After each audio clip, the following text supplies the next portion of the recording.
some of our foundational materials together. So we are in week 2 of our 4-week short course. So last week we talked about land tenure options, and we went through and talked a lot about the importance of goal setting.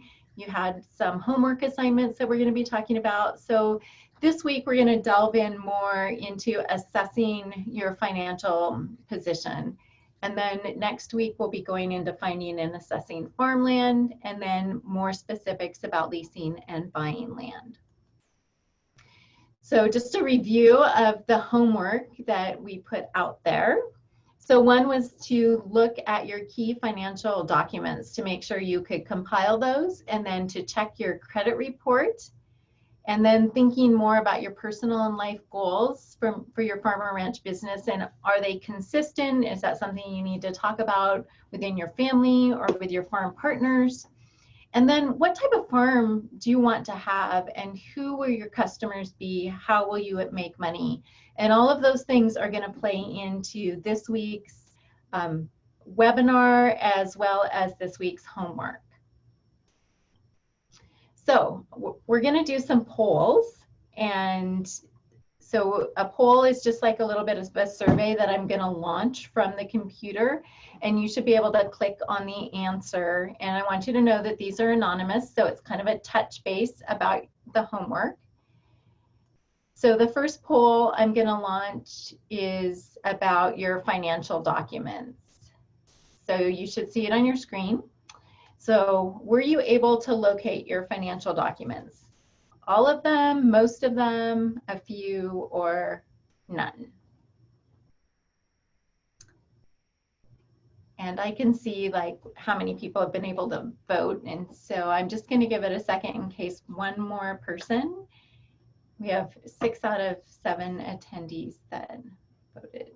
But that 7th one actually might be you, Mackenzie, and you're probably not voting. So I'm going to end that and share the results. So as you can see, about half of the people were able to locate all the financial documents on the checklist, and about half the people were able to find most of them, but not all of them. And one of the reasons that we ask you to do this is because record keeping is such a big component of land tenure, and it's going to be a huge component of your farm or ranch business. So thinking about your record keeping system now and how you're going to put all your financial documents together, file them, be able to access them as you need them is important as you put together the financial documents we're talking about tonight, but also as you run your farm and ranch business. And these are all going to play into how you file taxes, thinking about things like your agricultural tax exemptions that you might have. All of these things are going to require that you have these financial documents at your fingertips. So let's see. I'm going to go on. I have another poll that is related to the homework. And this is just to ask whether or not you obtained your credit report, or maybe you already had a current copy. So again, I am going to launch, let's see, this one. So here's the poll. Were you able to obtain your credit report?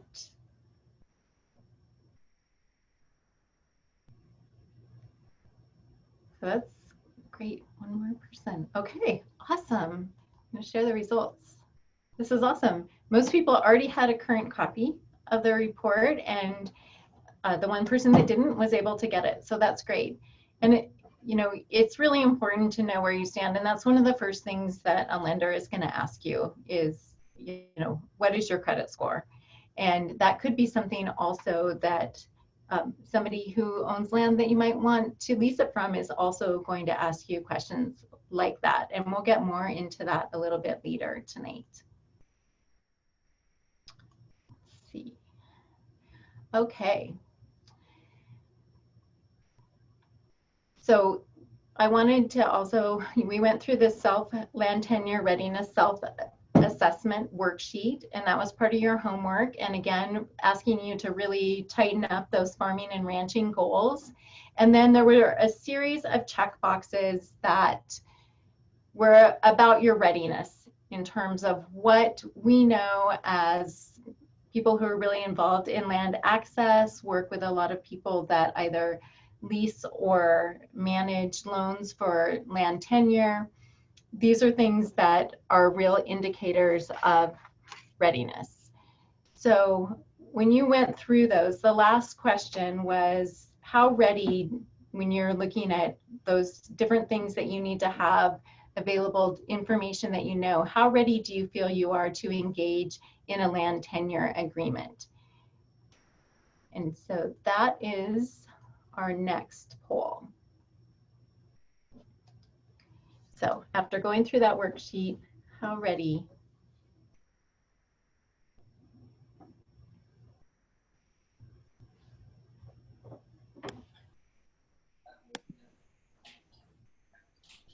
Great. In the poll and share the results. So really, you are not alone. This class is all about becoming ready. We wouldn't expect that anyone would say, I'm ready. And it's also about helping you develop a plan. And so through the course of this 4-week program, and by having all of these different resources in the classroom on e-extension, we're really trying to give you the tools that you need and develop some skills so that you can develop that plan that will help you move forward to actually being able to obtain farmland.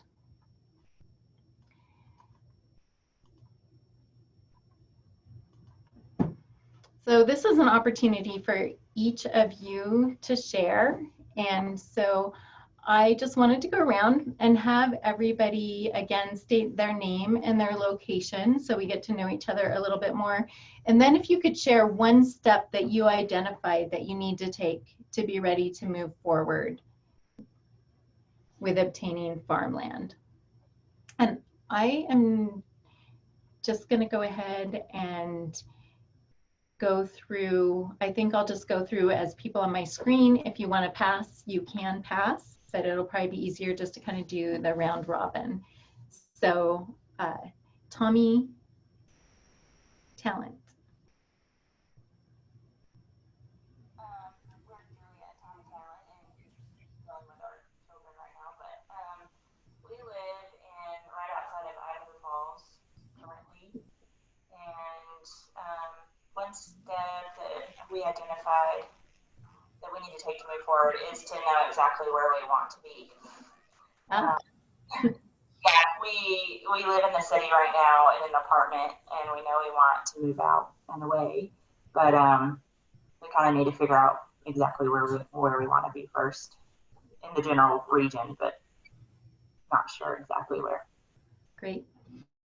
Well, today at 8 o'clock Mountain Time, 7 o'clock Pacific, you'll get to meet Jessica McAleese, and she's going to talk about the journey that they went on. They were farmed in Pocatello, but then the journey that they went on to find their permanent spot. So I think that story will really resonate with the two of you as you're looking for land. Very cool. Thanks. Thanks. Yeah. Corinne.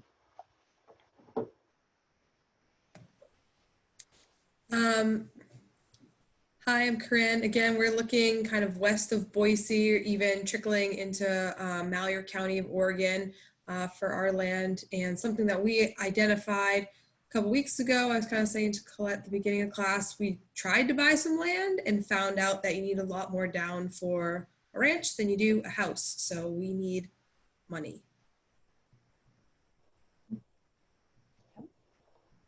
Great, thanks. So now you have to have a plan on how to get money, make money, save money. Yeah. Okay. Jackie.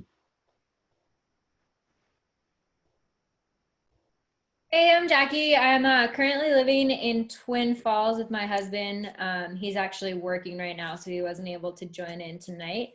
And one step I've identified to take to be ready to move forward is kind of taking into consideration our financial situation, whether we're ready, for me at least, to be to step away from a career and move towards a more land focused endeavor, or if if we both still need to be working off the land long term. So more of a financial question. Okay, great. Anna?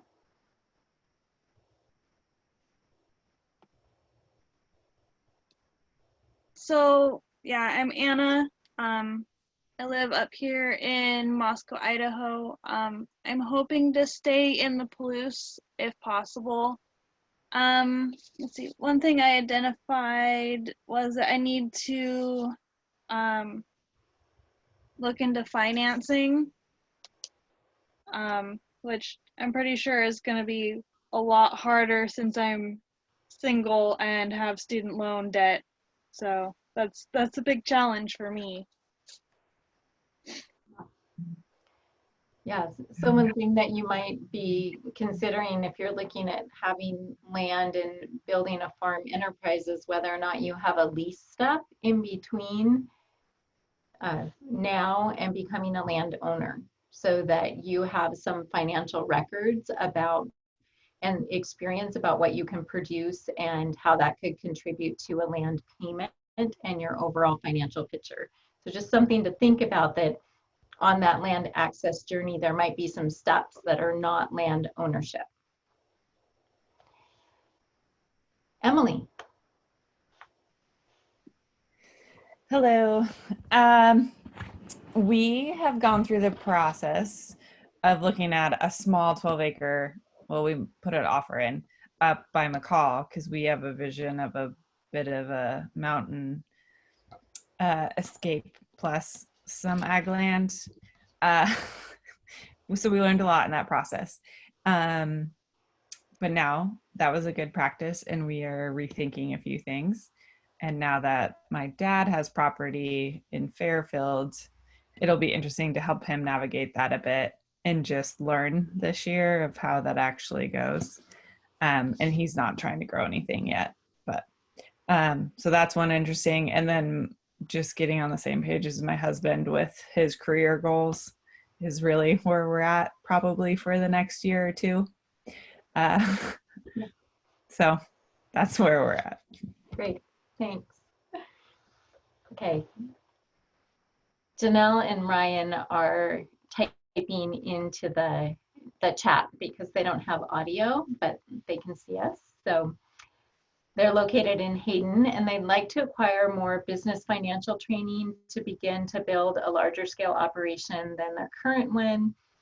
And they also need to decide the general location they desire and the size of commitment they're desiring to make. All great questions. So thank you for sharing.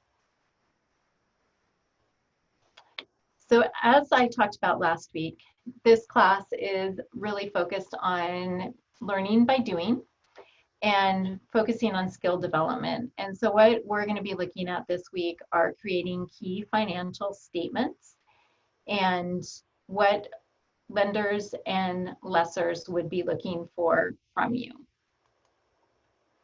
So really there's 4 factors that affect land tenure decisions. One that we talked about a lot and many of you mentioned tonight are personal and business goals and how those go together and can support one another.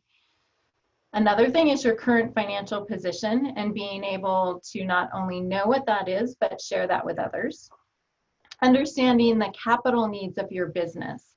And so what kind of investment do you need to make in terms of infrastructure and equipment that you're going to need even to maintain your property and then grow your property and your products.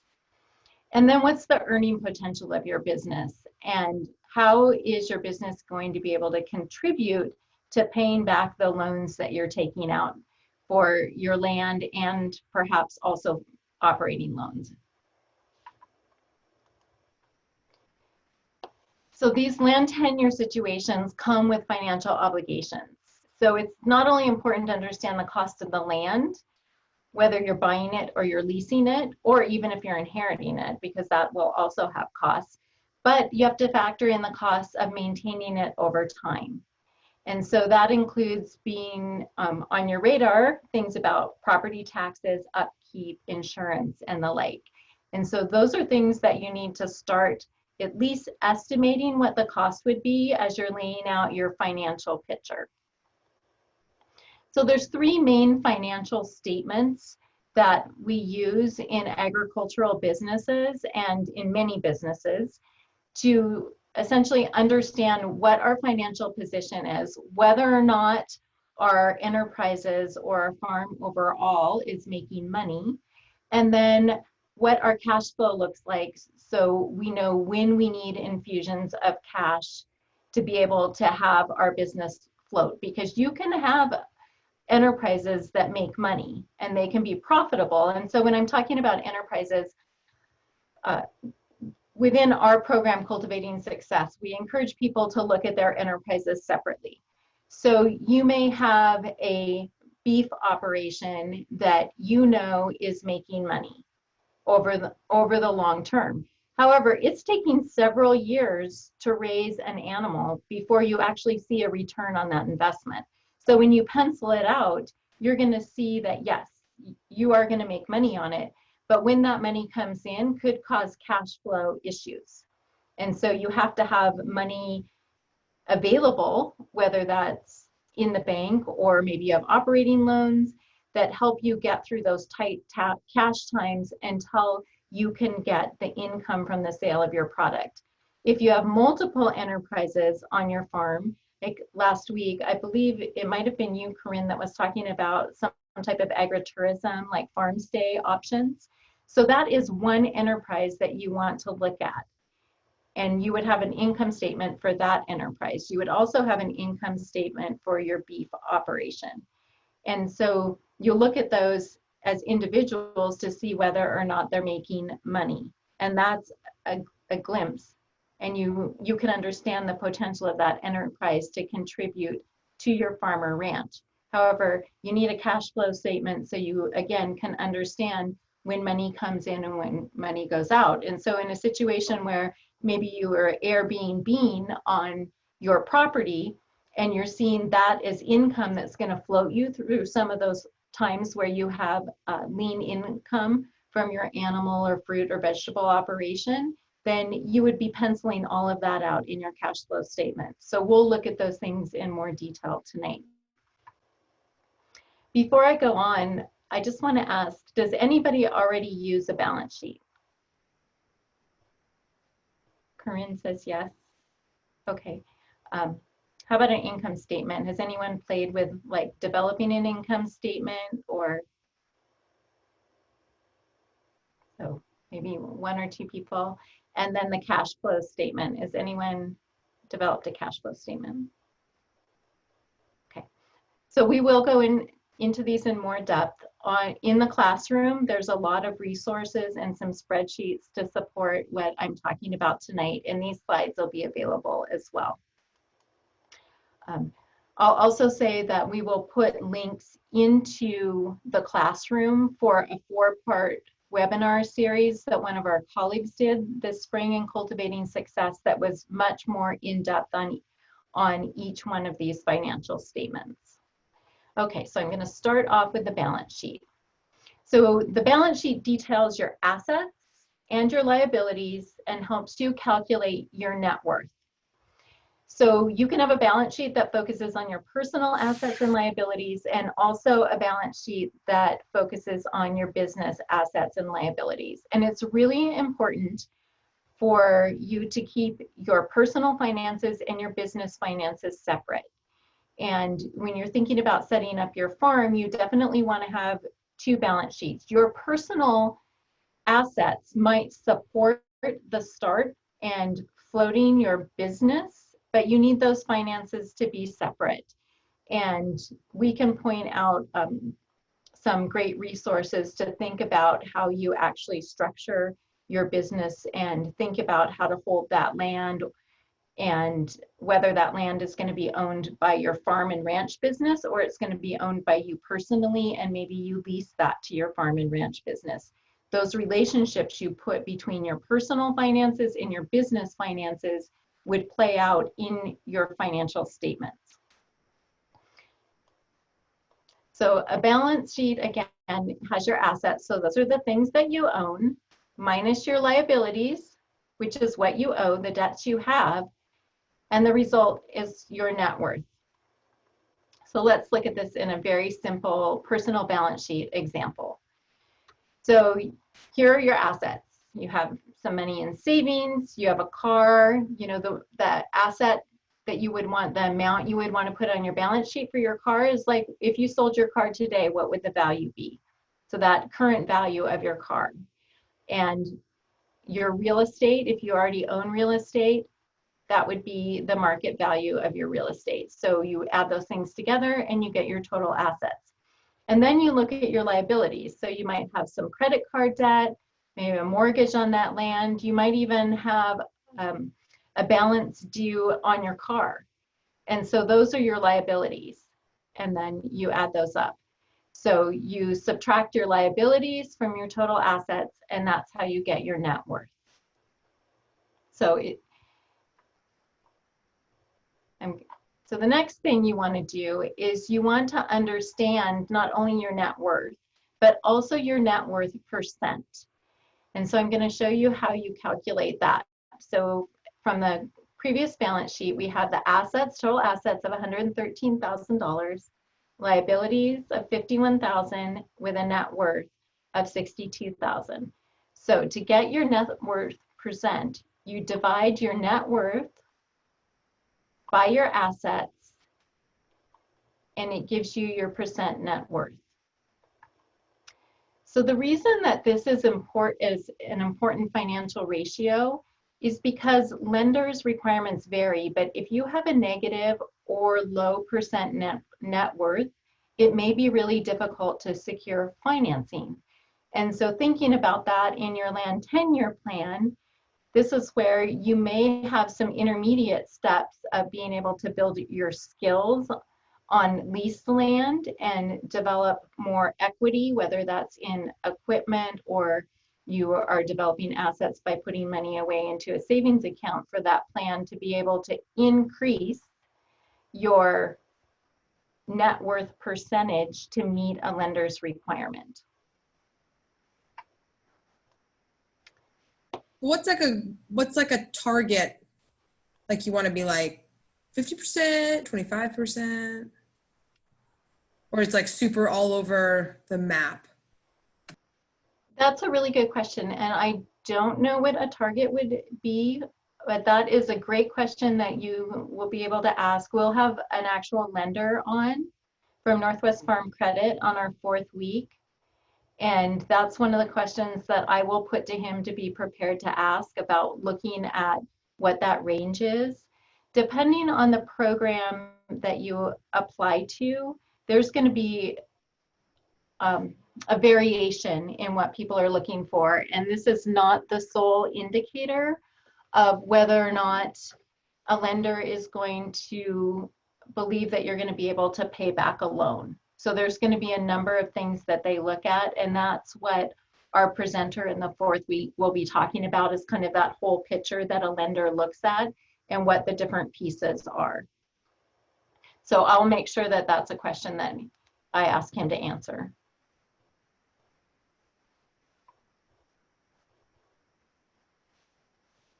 So I wanted to take a minute and just open it up to a little bit of brainstorming about what would you put on your personal balance sheet? So what are some of the assets that you might identify?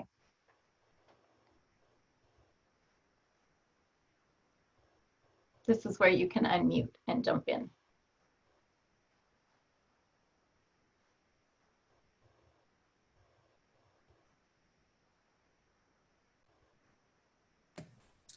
So an asset would be cash. Yeah, definitely. I think you can put it maybe in the form of like actual cash that you have, like in a savings account, probably like mutual funds, 401ks, IRAs, 457s, all those money things. Yeah, yeah. Emily says home, car if owned, your whatever your retirement portfolio is. Yes. You know, you might have some other personal assets that you know, you would want to think about in terms of your worth too. For instance, perhaps you have some equipment that you already have. Maybe you have a rototiller, or you have a small tractor, things like that, that you would, are assets that you have personally that would have value in terms of thinking about being able to start a farm or ranch business. What are some of the liabilities that you might put on your personal balance sheet?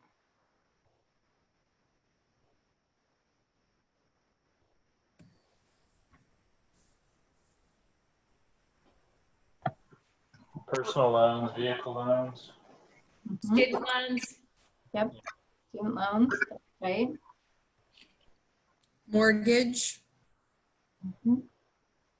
revolving debt.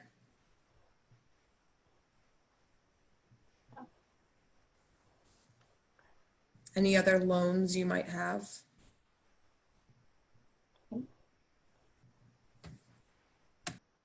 Does anybody have any questions about calculating your net worth or your percent net worth?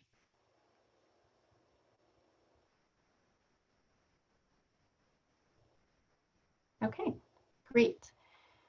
Well, this is perfect timing because I saw that Jessica joined us right at almost 8 o'clock Mountain Time. Welcome, Jessica. Hello, how is everybody this evening? I think we're good. Excited to Good. hear your story. Well, great, yeah. If you want, I can just kind of jump into it, and Colette had asked if I can kind of just talk with you guys a little bit about some of our experiences beginning farming, and then some of the decision making when we decided to stop leasing farmland and actually purchase our very own ground to farm. So there's benefits and there's challenges either way you look at it. So we'll get going, and I think I can share my screen. Yeah, if I stop sharing mine, you should be able to share yours now, Jessica. Great. Great.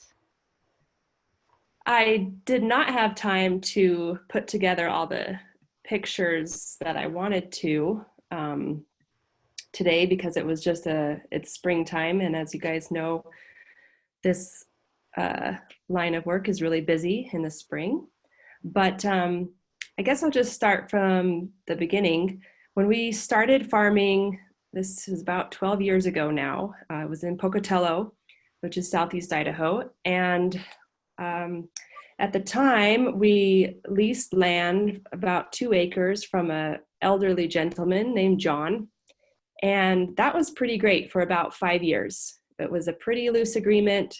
We ended up making a lease for the use of the property, and paying him, I think it was maybe $500 a year to use the property and some basic equipment, and of course the water and the pump maintenance. And that was a great way for me to jump into farming, because I had always had a garden when I was a kid, but never worked or apprenticed or anything on a farm prior to that. And so the first 5 years of Ladybird Farms, which the farm was called at that time, it was really great. It was a very steep learning curve, but I didn't have a lot of overhead. And as our farm evolved, we just were able to kind of get our feet under us and start small, and then really figure out what the heck we were doing. If I were to recommend to anybody looking back over how we started, I would say that for myself, I would really have liked to put in a full season as an apprentice on a working farm. I love the way that I did it, but honestly, it really wasn't until Jeremy, my partner, joined the fun a couple years into it that I learned the importance of planting in straight rows and doing some things that were more production oriented than just planting something because it was pretty. So if I had the time, I would go back and do a full season apprenticeship, or some sort of full season internship on the farm, if at all possible. And if I couldn't do a full season, then surely more than just a few weeks, like put in a full month or two if possible, because there's nothing like learning from the ground up and hands-on. And Jeremy, he did a full season apprenticeship up in Montana prior to when we met. And so he brought with him a lot of knowledge that we still rely on today, because I kind of go rogue sometimes. But after 5 years of leasing, we ended up losing our lease. John kind of grew very old and his mental health was kind of deteriorating. And we decided that it just wasn't going to be that feasible to be on that property anymore. And so after a series of, oh my gosh, what do we do next? We ended up having to just take the year off and cruise around the Pacific Northwest, do things that we hadn't done in 5 years, like backpack and camp and run some rivers and go up in the mountains. It was really great, but we also had the opportunity to look at some other properties of where we wanted to move our next farm. And as you might know, we ended up in Salmon, Idaho, and that was in 2014. But we were both really eager to like just find a piece of property and just start farming. However, we ended up leasing farmland in Salmon for 3 years before finally finding our very own farmland. This is just out the back, our back pasture on a rainbow sort of day. And again, leasing land gave us the opportunity to explore the really small rural market scene that is in Salmon and acquire a growing knowledge of this region that didn't require a lot of upfront capital at the very beginning. So we're very much bootstrap farmers. We, in a sense of, we just have a collection of old things that we're carrying around with us for a million years that we put to use. And we had a 1954 Ferguson tractor that we used for a long time. We still use Fergie. We did upgrade to a higher horsepower tractor now. But anyway, doing things on the cheap really allowed us to put our energy into really growing a good business without having a lot of overhead cost. And that, I think, will pay dividends in the long run. But I also want to warn you that it does cost money to do things well and keep your bodies healthy. So don't be afraid of spending money, but just be careful with it, if that makes sense. And so finally, after leasing land for a total of 9 years, we decided to purchase our very own farmland. It's about 2.5 miles from Salmon. It's right along the highway, very, very visible to the community. And it was just bare pasture, nothing on it. No well, no structures, no fence, no driveway, just bare pasture. And we had looked at dozens and dozens of properties by that time. And we decided on this particular one, not just because it has an amazing view of the mountains, but we observed it over the course of about 1.5 years, just driving by and kind of watching how the pasture held growth and how it held water. And finally, we met the landowner and became friends with her. And she allowed us to go wander out in the field and dig as many holes as we wanted to find the best soil. She owned about 80 acres, and she was willing to work with us to carve out whatever acreage that we wanted to tackle. And so we decided on 10 acres, and after digging all those holes and doing some simple soil tests and just observing the health of the pasture grasses and different plant varieties there, we decided on what we got, Swift River Farm. And we love it. It's a really beautiful spot. There's tons of room here. We're not trying to grow our business on 1 or 2 acres anymore. We definitely still feel like we're maxing out the space sometimes. Going into incredible debt like this with a farm loan, that we're able to roll in our septic system and roll in the construction of the fence and the driveway and the well and the power. It allowed us to continue our farm dream in a manner that made sense for us. We were able to go through the Farm Service Agency as a new and beginner, in the new and beginner farm loan program, which is an awesome resource. And that interest rate at the time was 1.5%. And so it really did just kind of allow us to really pursue what we want to do over the long term. Then this beauty right here, the orange tractor, is our newest addition to the family. It's like the nicest thing we own because it's like we got a brand new Kubota tractor. And the great thing about Kubota is that they have financing within their company. And so they offered 0% interest, 0% down for 5 years. And so we're able to, for less than a car payment every month, be able to upgrade to a tractor that has a bucket. So it saves our bodies, and it has the horsepower needed to not only, we don't do a ton of tilling, but we do some, but it has the ability to dig garlic and potatoes for that matter. It has the horsepower that we can run a bed lifter through all of this garlic that we grow. And what took us probably about, I don't know, like hours of labor to pick one bed by hand now takes us about, 15 minutes or so.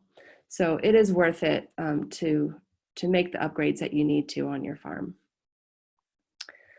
And yeah, this just kind of a few pictures of our farm. It's really, really beautiful. I don't know if the video can come through, but this is planting garlic last fall.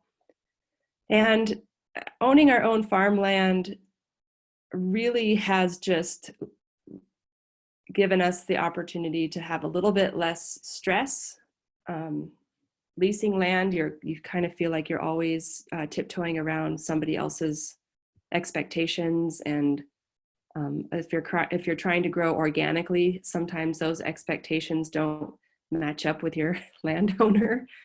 And however, now that we do own our own land, you can never leave the work because you're right there. At least for us, we live on the property now. And we go outside and, there's always a project. It's really hard to find or carve away time to not be a farmer. I think we're getting better at it, but it's a lot to take care of a lot of acres. And yeah, let's just kind of open it up to a conversation at this point. Would love to hear if you guys have any questions or if I can answer anything specifically. I have a question, Jessica. So you talked about how you had this farming experience from leasing and then you got an FSA loan. How did those financial records that you have play into that FSA loan, and what type of financial records did they ask you for?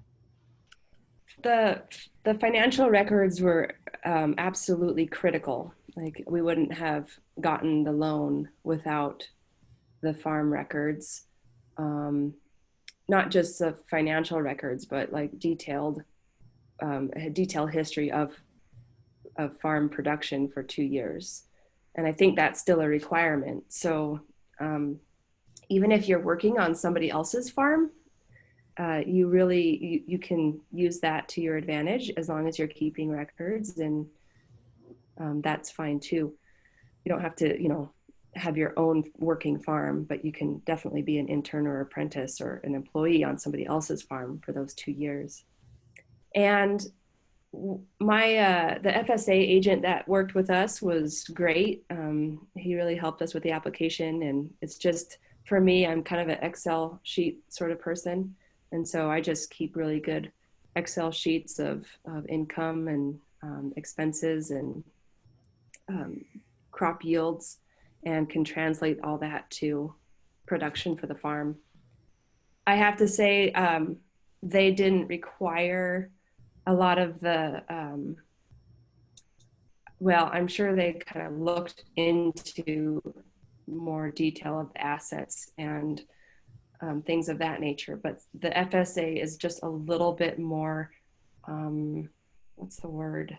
I guess easy to work with than traditional lenders, because they want to see the new and beginning farmers come up and utilize these programs. And so they'll help you through the application, and they'll help you find the records that you need, as if you don't have, you know, your QuickBooks or your spreadsheets all lined out. However, going through a traditional lender, we were not able to do that because our income didn't make sense for them. They're like, nope, we don't want to lend to you. And or if they would lend to us, it would have been at a really high percentage rate, and that's not feasible.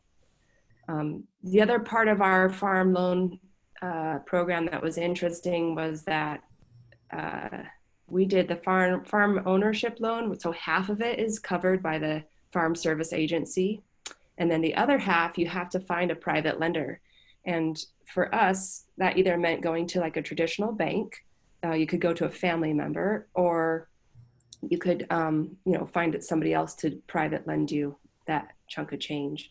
And so we went to our local land trust, and the land trust had never carried a loan for another producer before, but they were really excited about the opportunity to put their money back into the community in a long-term investment like that. And so they carried the other half of our loan at a very low interest rate. Thanks. This is your all's opportunity to ask questions of Jessica, so feel free to unmute and ask a question. And Janelle and Ryan, if you have questions, you could type them into the chat and we'll ask Jessica. Hey Jessica, I was just wondering what farm your partner did an apprenticeship with in Montana. What kind of farm did you ask? Well, what kind of farm and which one? And if they are they, I wonder if they're still doing Oh, yeah, he was in Kalispell at Raven Ridge Farm. I don't know if that one's still around. But there's a lot of opportunities up in Montana. And if you can coordinate with like University of Montana, I know they have a list of growers also. Okay, great. Thank you. Mm-hmm. The Community Ag and Food Coalition in Missoula hosts an online Montana FarmLink program, and part of their FarmLink program is that they have like a farmer mentor option on there where people list opportunities or people that are seeking a mentor.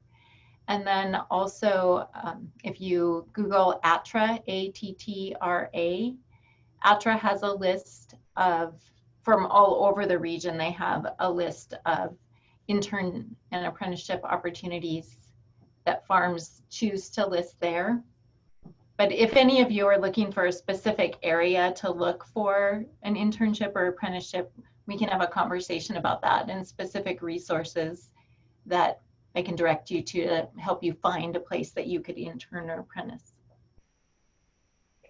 Yeah, and I would say that if you're looking at an experience like that, just as you would if you were looking to enter into a farm lease arrangement with somebody, that you really do the legwork and do a little bit of research to find out about the farm, how reputable they are, what their style is like. It just goes a long way to just do the little bit of legwork. And I know it's easy to be like, well, everybody's cool that farms, it's going to be great.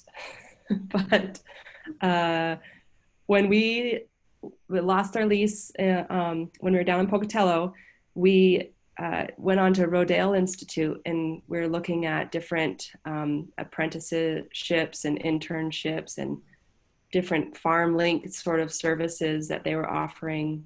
And we found an Idaho couple who wanted to have a younger couple be able to come up to their farm outside of Bellevue and farm there. So we ended up contacting them, and it was just, there was some red flags at the very beginning, but we didn't really have any other options, and we're the eternal optimists. And so we ended up moving up all of our farm equipment up to Bellevue, and we were going to live on these people's land, and they had a house for us to live in, and they had draft horses for us to learn how to work with. And it ended up the week before we planted garlic up there, they pulled out of the deal. And oh man, if I had followed the red flags, we probably should have never had gone up there. But so just do your due diligence and yeah, maybe follow your gut instinct. Thanks, Jessica. Emily has a question she put in the chat. She asked if you have an ag easement in place with the land trust.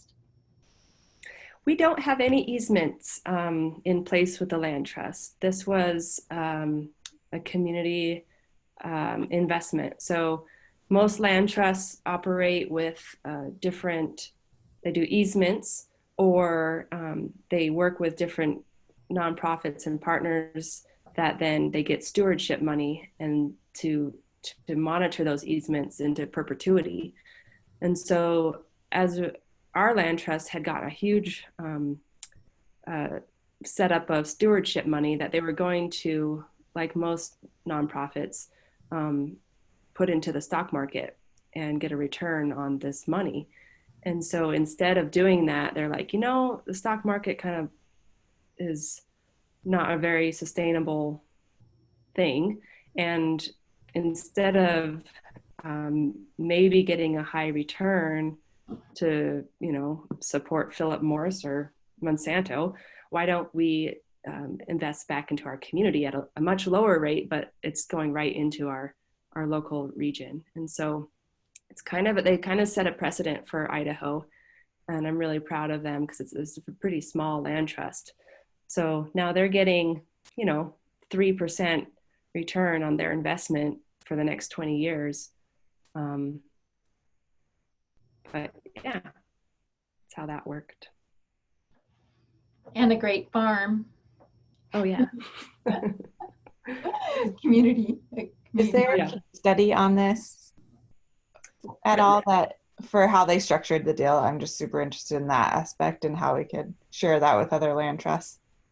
Yeah, I don't think so. There was an article that came out in Edible Idaho back in, maybe it was like 2017. But really, no, there's not been anything more about that. But I'd be happy to, if you want, like Colette has my email and stuff, I'd be happy to share any information with you. And if you wanted to follow up with the executive director of the land trust, who she's no longer there, but she's an amazing woman, and she can fill you in on details too.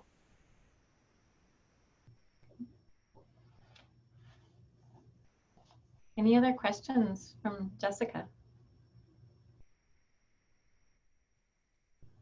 Are you guys really excited about doing your personal balance sheet and assets? You're like, yeah. I think it's great. If I could talk to my younger self way back in 2008 when I first started farming, yeah, just get used to the numbers and get used to working with them and putting it to paper, because it'll be helpful for you in the long term. It really will. And you should be able to know what's going on your farm. I mean, it's really important to know what you're making and what you're worth as growers, because we're constantly at least in small scale agriculture, validating our worthiness. And we make a powerful impact on the planet. So put the numbers to paper. Great. Thank you, Jessica. Yeah, thanks guys. So I'll Yeah. stop my share now. Okay, great. Awesome. Okay, I am going to find my share thing and share my screen again.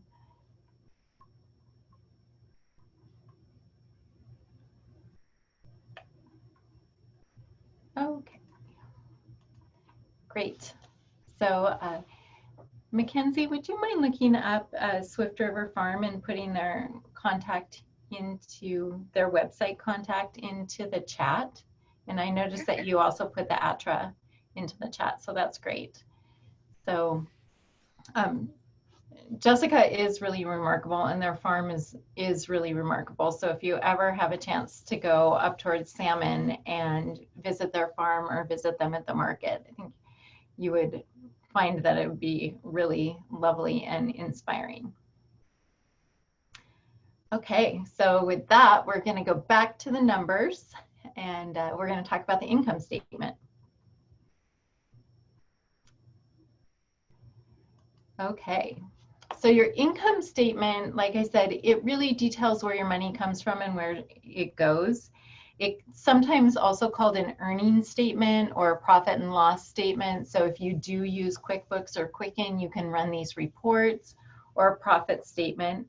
So essentially, it's looking at this basic formula of income minus expenses equals net income or profit. And it's positive when a business has more income than expense. And net income can also be negative if expenses are greater than income.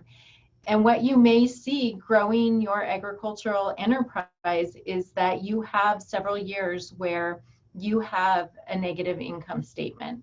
And that's not unusual for any business. It's not unusual for an agricultural business, and it's not unusual for a non-agricultural business.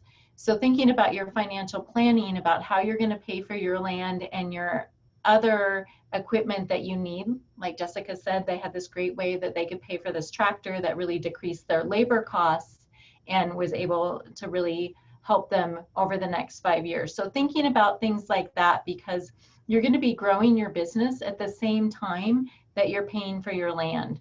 So where are those funds going to come from, and how can you spread that out over time? And ultimately, you are going to need positive net income to be able to afford a land purchase or a land lease. And that positive net income could very well come from your personal income that you have that's off farm, which is, again, something that we see in agriculture of all scales, that off farm income is really important to look at being able to start a farm until that farm grows and your skills grow and you can start to develop a profit from your farm. So there's a couple parts of an income statement, and one is looking at the fixed costs, and the fixed costs are sometimes what we refer to as overhead costs. So those are expenses that are needed to be in business, but they're not tied directly to the production of a specific product. So they're like your insurance or your property taxes. They are your land payment. Your variable costs are tied directly to producing your product or your enterprise. So we're going to look at a couple of examples of that. So this is an example of just a very simple income statement from a vegetable production operation. And so these documents are also in the classroom. So there's a couple of different examples of income statements. There's one for a dairy operation. There's this one for a vegetable operation. And then also just a crop, corn and soybean operation. So you can get an idea of the types of things that are variable expenses in those enterprises. And so these are the things that are specific to what you are producing. So for this vegetable producer, they are buying fertilizer and chemicals. They have some labor that's associated with producing vegetables. some benefits for that. They're looking at their transportation costs, their on-farm costs in terms of fuel and oil and gasoline, as well as within like payments for shipping and the trucking that they're actually paying for, looking at seeds, supplies, and then cost of goods sold. Those are things that they are, it might be like their packaging would be a cost of goods sold, because they're actually buying the packaging that then they're putting their product in and selling it. So there's some things that in some ways of thinking about it, you resell with your product. So depending on what you're going to grow, you're going to have a lot of different variable expenses, and it's going to depend on what you're producing and how you're producing it. For whatever you're interested in doing on your farm, there is probably an enterprise budget example out there.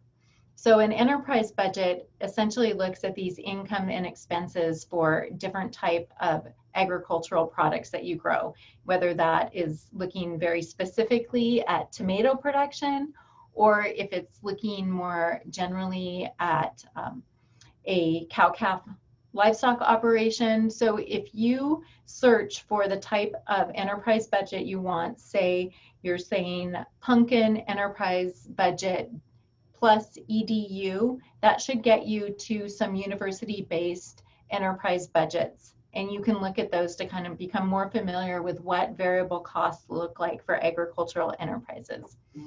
One thing that you do not have on an income statement is you don't have loans on your income statement, because loans are not income because you didn't earn that money. So your income statement only talks about the money that you actually earn, not the money that you've borrowed and have to pay back.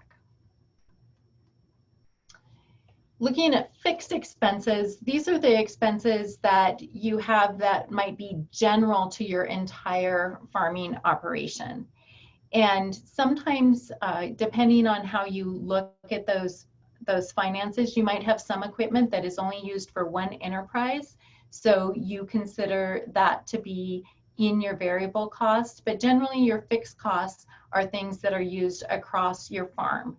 And then you would want to know what those fixed costs are and proportion them out for the different types of enterprises that you have, so that you can have this income statement. You can look at your farm as a whole by all your sources of income from all your enterprises, all of your variable expenses across all your enterprises, and then your fixed costs. But you can also have an income statement for every enterprise. And that's really important to know how each enterprise is or is not contributing to your operation. There's one farm that we work with here in Moscow called Deep Roots Farm, and they've dealt down and really looked at income and expenses and how that relates to the different size of head lettuces that they grow. So you can get very, very detailed, and that is a significant enough difference for them in their operation that they choose one size to grow because they've realized it's more profitable. So you can look at this large, you can look at it really tightly, but it's really important to understand that this is not looking at cash flow. This is just really looking annually, did this enterprise make money or not? But as you'll notice right here, your interest, not the principal you're repaying, but your interest itself is considered an expense in the income statement.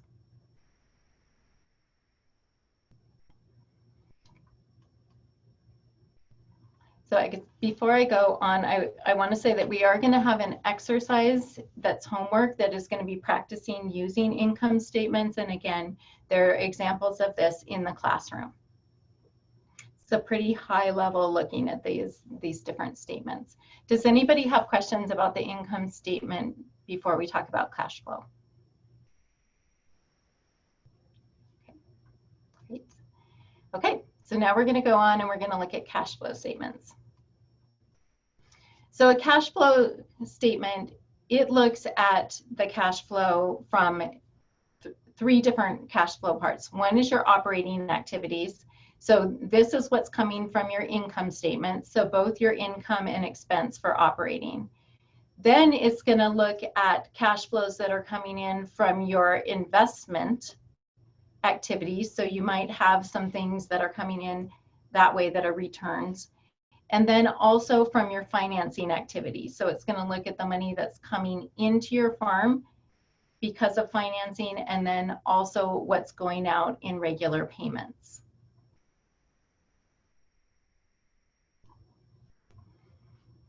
So one of the things too that I wanted to say about investment activities is that sometimes those are from sales of equipment or from purchases that you make. So you might invest in a piece of equipment and that's going to be here, and you might sell a piece of old equipment and that's also going to be in your cash flow statement. So this worksheet is in the classroom. And as you can see, this is an annual cash flow. So we're going from January to December and then a total. And what it really helps you think about for your overall farming, you can do this by enterprise. You can also do this looking at your entire operation.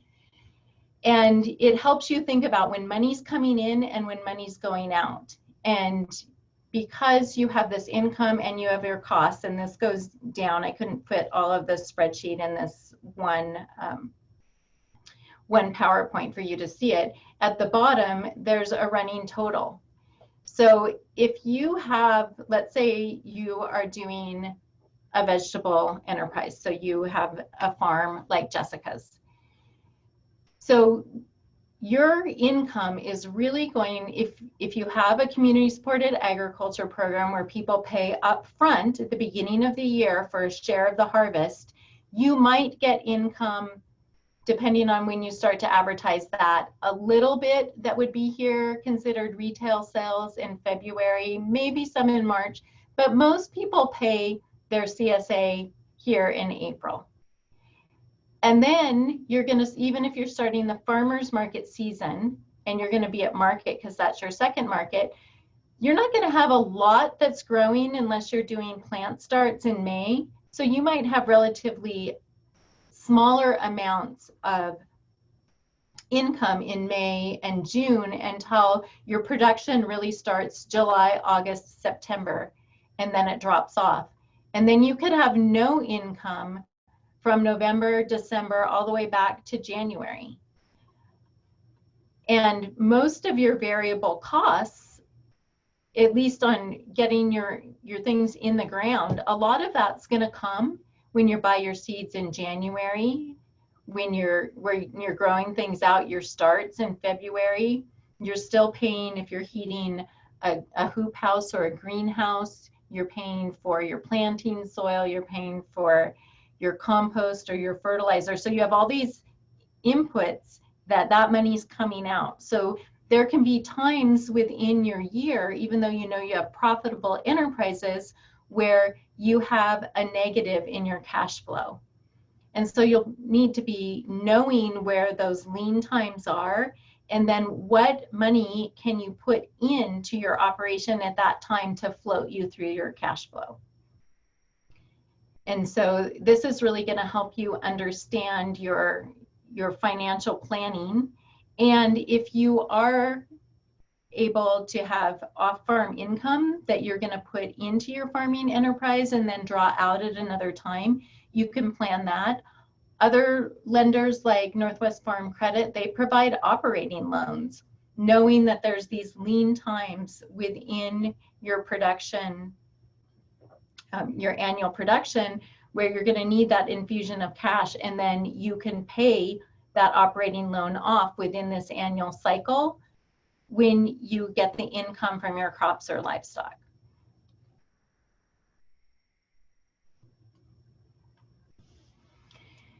So you can look at a cash flow also as kind of forward looking. You can have a cash flow statement that you look at what you did actually, but you can also use it as a budget, like I've been talking about, to think about what might be in the future. And so as you think about your farming operations, you can start to play with a cash flow budget to be able to look at the income that you know you have and what your expenses might be as you learn more about the operations that you're going to run on your land. And this is going to help you understand, can you cash flow a loan? Because your loan payment is most likely going to be every month unless you can create some other time of payback. But if you're leasing land, maybe you have a cash flow and you can work with your lessor to say, you know, I don't really have income until this time. So can we look at my lease payments in chunks at the times that I have income, so that you're not paying a lease income at the times that you don't have anything to sell, so you don't have any revenue coming into your business, but you have some chunks of higher lease payments at the time when you have the most cash flow. So thinking about how you're going to manage cash is really important. Are there any questions about a cash flow statement and thinking about your cash flow?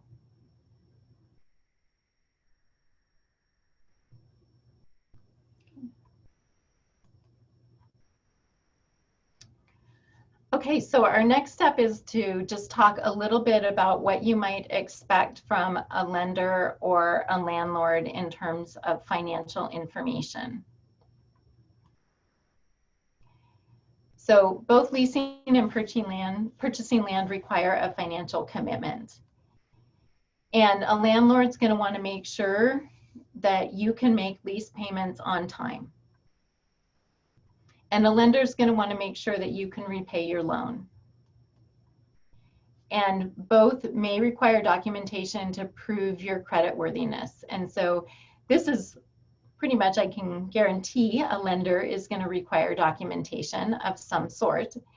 But also that's something that you might expect for somebody that you are leasing land from. So this is why we're going over these different financial documents, to give you an opportunity to start looking at what documents you have and then starting to become really familiar with these key financial statements, so that when you approach a lender, you're ready, that you come in there with some of your documents available, you come in with a balance sheet, you look at what you're projecting you can earn, and you are able to talk about where those numbers came from and why you see those numbers are solid. So whether you're borrowing for land or an operating loan or infrastructure loans, you have to know your financial position. You have to know how much you can repay and when you can repay it, and have your documents in order. So eventually you will need a business plan. And as I talked about last week, planning is really so important because the process of planning brings up questions and helps you answer questions. And so a business plan is really this roadmap to success. And so it's critical for you to start thinking about a business plan and developing a plan that is as accurate and realistic as possible. There are a lot of resources out there to help you develop a business plan. And so I'm just going to go through what some of the things are in a business plan. So it describes who you are, who you believe your customers are, what you plan to produce, how you plan to produce it, which is really critical in terms of what your operating costs are going to be, and how you're going to market your product, and ultimately how you're going to make money. So the Small Business Administration, and we have small business development centers in Idaho, they have free technical assistance about writing your business plan. So you can go online and just Google Idaho Small Business Development Center and find the one nearest you and talk to them about what resources and classes they have. In addition to having classes and technical assistance around business planning, they also have classes on how to use Quicken or QuickBooks. They have classes on how to do marketing and social media marketing of different kinds, and just a whole host of resources. So they're really a great in-person resource for you. Also in the classroom, there is a list of business planning resources specifically for farms or ranches that you can look at.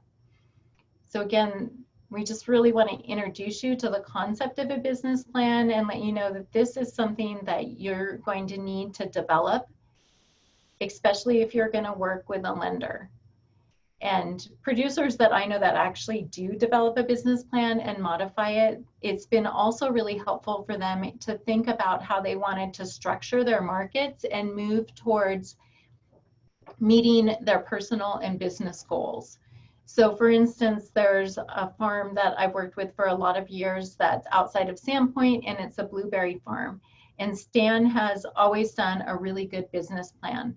Well, he knew one of his personal goals was to spend as much time on the farm as possible, and he didn't really want to be out in direct markets. So he didn't want to have to be at the farmer's market all the time or doing a lot of deliveries. And so his business plan was really looking at how could he drive people to his farm for U-pick and also for picking up already picked berries. So he analyzed what his return was on each price he could get, whether it was at farmer's market or selling to retail, and the costs associated with those different markets. And he made a plan over time to drive people to his farm so that his quality of life goals for being on the farm were in alignment with his business goals. And every winter he revised that plan, looked at where he was and what he could do. One of the interesting things that he did this past couple of years is that he used to take fresh berries into all of the Super One grocery store chains. And so to do that, he had to guarantee them berries during the blueberry season. So he had to drive to Oregon and get berries when Oregon berries were on. And he was transparent, these are Oregon berries, but customers know when it's blueberry season and they want those early berries. So he would bring up Oregon berries. And then when his berries came on, he would stop doing the Oregon berries and then be delivering his fresh local blueberries. So he had a regional product that he resold, and then he had his product that he was able to get into that market. And he had to figure out that relationship to be able to capture that market. Now he has several people that pick for him on his farm. He freezes berries, and he learned that he could put small freezers in the produce sections of these grocery stores and put the frozen berries in there, and then be able to sell those berries year round as a local product. So over time, he just worked with that market. But again, he was focusing on that goal. How do I stay on the farm? How do I capture the market that I need to so I can grow into being the business that I want? And it's a very long-term process, but his business plan was really central for him being able to do that. Okay, a couple of things about approaching a lesser.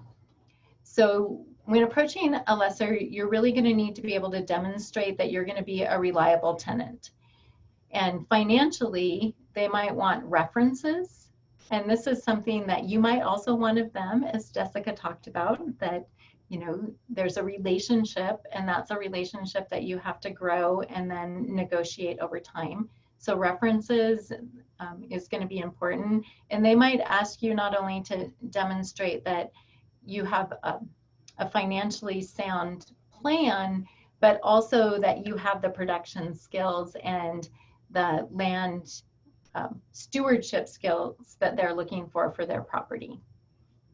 They could very well ask you for a credit report that establishes that you have a credit score that's within what they see as being appropriate to be able to pay back the loan.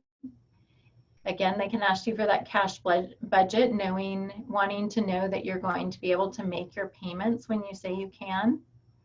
And they'll probably also ask for a legal contract. And we'll talk a lot more about lease contracts in the 4th week of this class, but legal contracts are not only for their protection, but they're also for your protection. So in approaching a lender, you want to be prepared with these financial documents.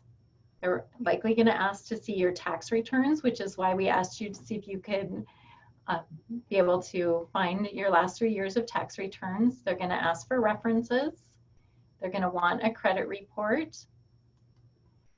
They're going to be looking for a cash budget. And ultimately, they're also likely going to want a business plan. Corinne, I know that you said that you approached a lender this last week. Were there some other things that they asked you for?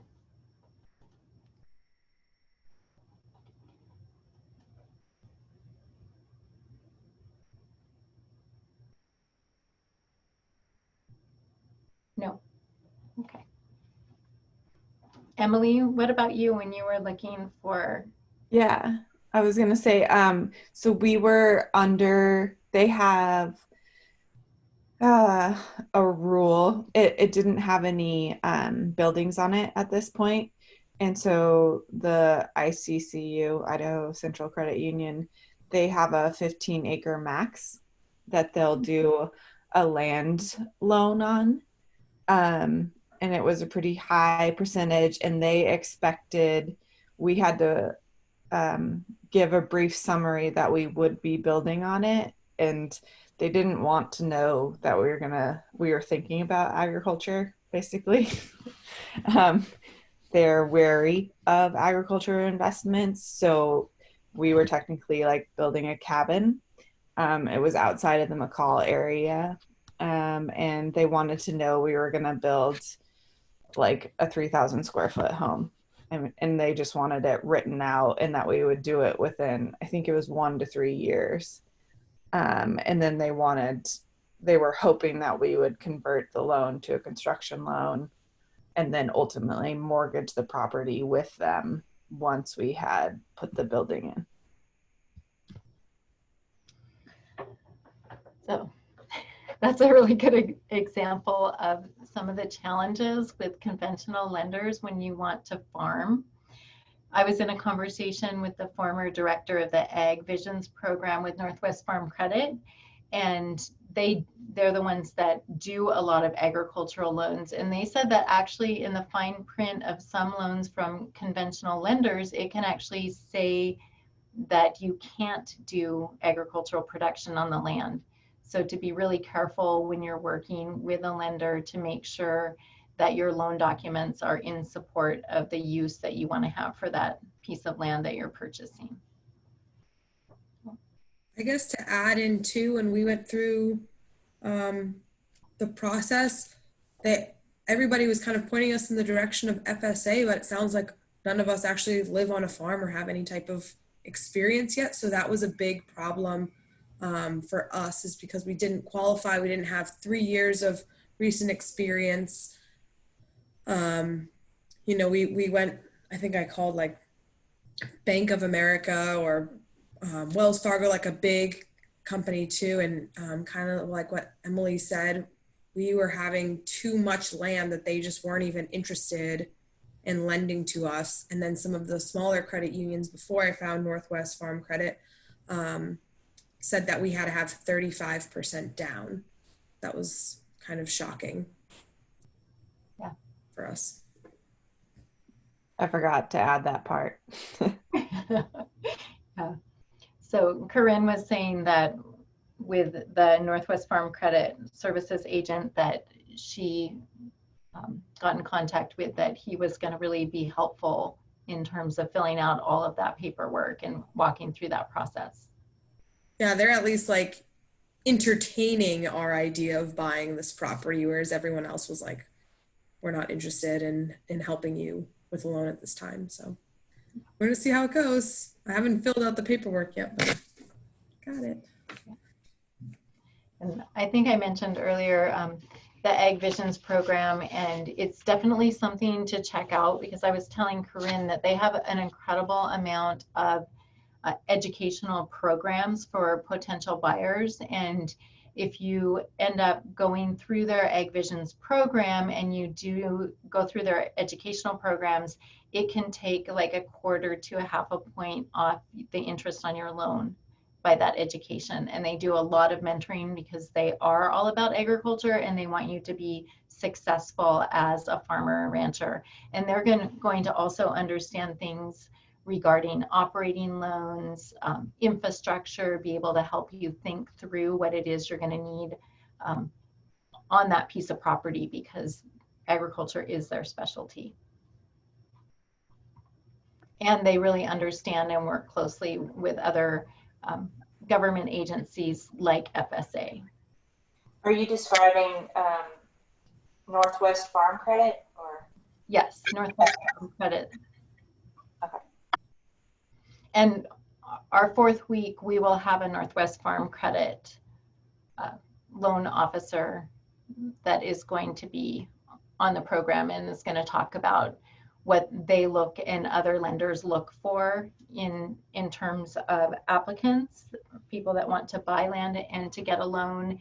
And it's, like I said, it's this whole financial picture is a piece of it, but they're looking holistically at you as a farm business. And they even have communication classes and programs that they go through with their clients to help the partners in the farm business understand what their strengths are and thinking about how they bring those strengths into the farm business and communication. So they really look at it from a holistic landscape, and I think that's really helpful to understand.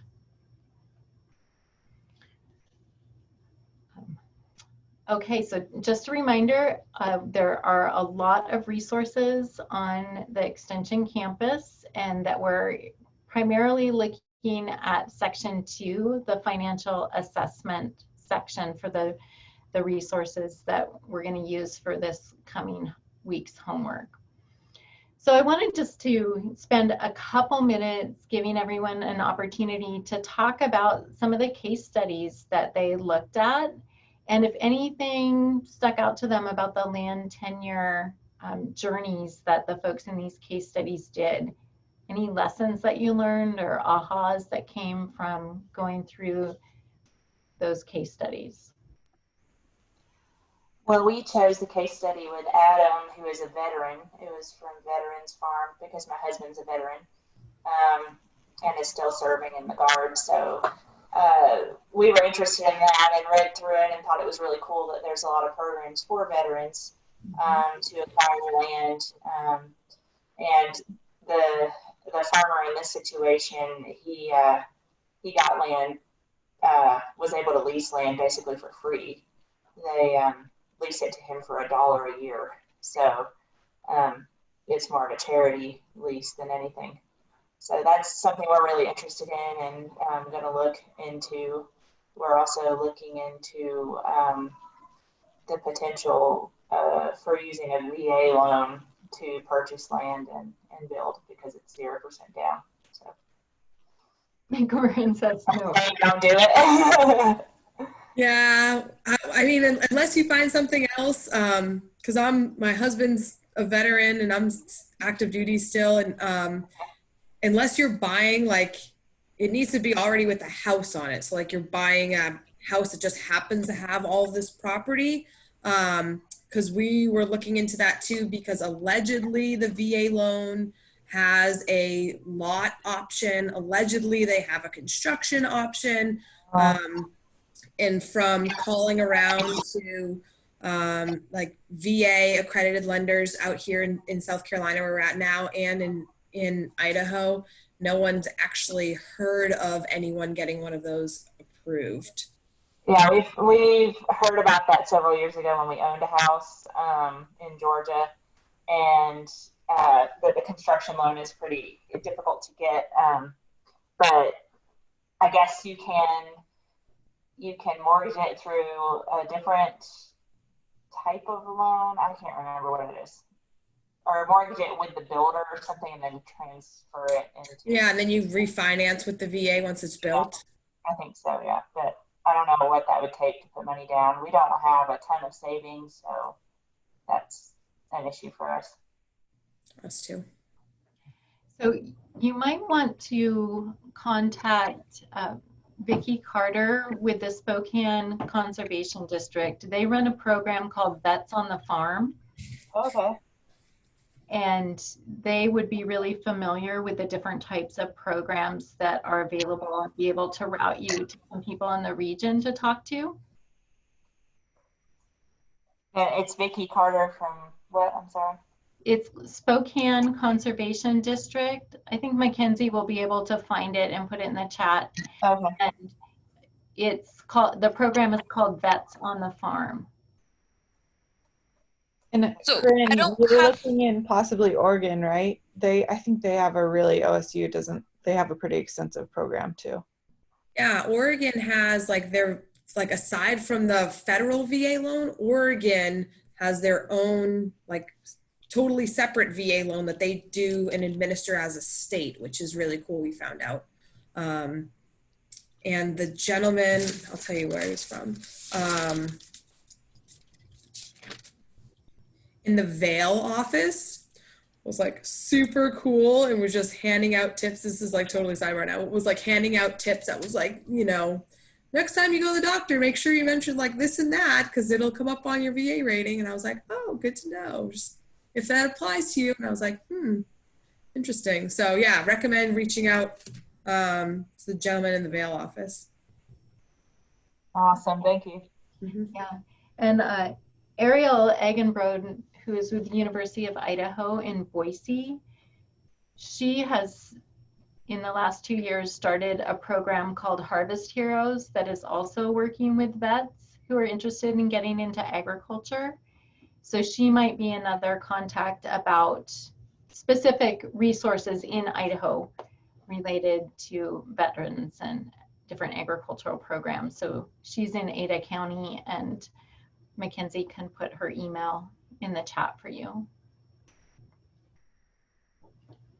And she would be a good connection for you, Corinne, if you haven't already been in contact with her, since you're looking at that area to be moving to. I'm going to put a link to a web page that gives a little bit of information about the Harvest Heroes and Ariel's email for you all. Great. Thank you, Mackenzie.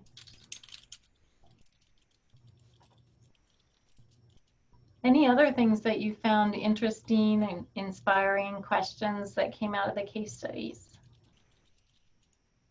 I was looking at the CRP article or case study in Montana, and then it just led me down a rabbit hole of, because I don't hear that much about CRP in Idaho, and how to know when land is coming out of CRP or who controls that. I kind of have some assumptions on how that works. And then I also found on Idaho Fish and Game's page, they have recommendations for how to manage CRP, and it could use some sustainable ag update or suggestion. So I thought that was interesting. Yeah.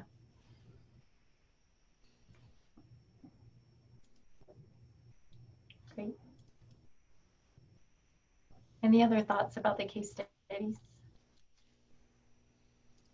Okay, great. Okay, so here's the homework for the next session. So first is that you do have a financial self-assessment worksheet, pretty similar. It's a one-page worksheet that just is something for you to go to right off the top of your head, do you know what the key financial factors are that affect land tenure decisions? Do you know some of the obligations? Do you know how to calculate your net worth, the income statement, the cash flow budget?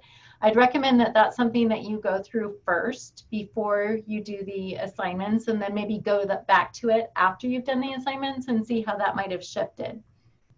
So what I'd like you to do is to prepare a personal balance sheet, figuring that everybody has personal finances. So no matter where you're at, you can create a personal balance sheet. And of course, these are these income statements that I'm asking you to do are not things that I'm asking you to share. It's really for you to become familiar with developing these types of financial documents and thinking through your finances and being able to start to get things down on paper. So if you would prepare a personal balance sheet, I put a Word document in email, and it's also in the classroom. So I emailed it to you by through email that you can just add fields to and use that as your guiding document, or you can create your own Excel spreadsheet. So do that. And then think about your future farm enterprise. And I'd like you to draft an income statement for that future enterprise. And this is really more to get you thinking about what your variable costs and your fixed costs are going to be, not really expecting that you're going to know all of the numbers, though, like I said, if you have an idea of what you want to do for your farm enterprise, you can search on the internet and find an enterprise budget for that specific type of operation, and that's going to give you a lot more information for that income statement. So do a little bit of digging about that. In your homework document, what you have is you just have a Word document that is a draft income. It's the income statement for the veggie operation that I showed you earlier, and I just left it in that format so you can replace the different variable costs and the different fixed costs. But go ahead and build that out so you're starting to think about what those costs are and then thinking about the income that's going to be able to come into that from your sales. And then the third statement, the cash flow statement, is for you to draft a personal cash flow statement. If you want to take that to the next level to start to think about what that would look like with an agricultural operation, that would be great.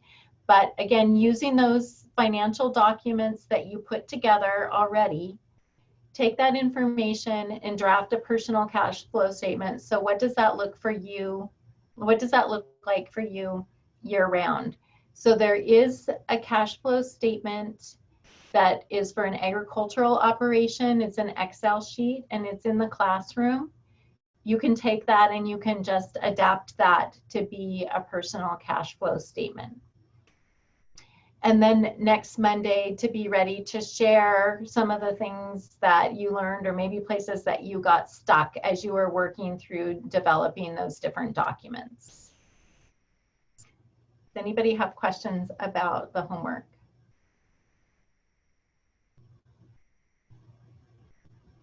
Any questions or comments about any of the content of today's webinar?